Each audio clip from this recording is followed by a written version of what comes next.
നമ്മുടെ പുതിയ ബാച്ചിലെ blue and ഗോൾഡിൻ്റെ കുഞ്ഞാണ് കേട്ടോ ഇവൻ.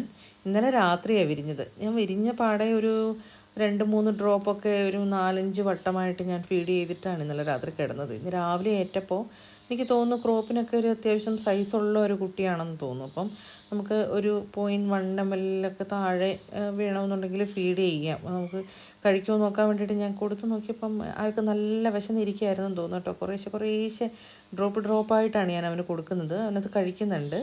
അപ്പോൾ A19 ഞാൻ ഫീഡ് ചെയ്യുന്നത് കേട്ടോ. അത്യാവശ്യം പെട്ടെന്ന് ദഹിക്കുന്ന ഒരു ഫുഡാണ്. അപ്പോൾ ഇനിയിപ്പോൾ ഒരു കുറച്ച് ദിവസത്തേക്ക് നമ്മളിങ്ങനെ ഒരു അരമണിക്കൂർ 3/4 മണിക്കൂർ ഇടവിട്ട് ഇവന് ഫീഡ് ചെയ്യേണ്ടി വരും കേട്ടോ. അതിന് ശേഷം ഒരു മണിക്കൂർ അങ്ങനെ ഞാൻ ഓരോ ദിവസത്തെയും വളർച്ചയുടെ അനുസരിച്ച് ഞാൻ വീഡിയോ കാണിച്ചു തരാം കേട്ടോ, ഇവനെങ്ങനെ ഉണ്ടാവും എന്നുള്ളത്.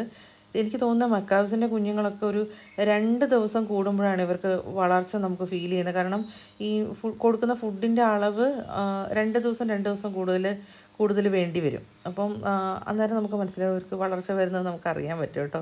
ശരിക്കും പറഞ്ഞാലുണ്ടല്ലോ, മനസ്സ് നിറഞ്ഞൊരു സന്തോഷം എന്ന് പറഞ്ഞു കഴിഞ്ഞാൽ എനിക്ക് ഈ കുഞ്ഞുങ്ങൾക്ക് ഫീഡ് ചെയ്യുന്നതാണ്.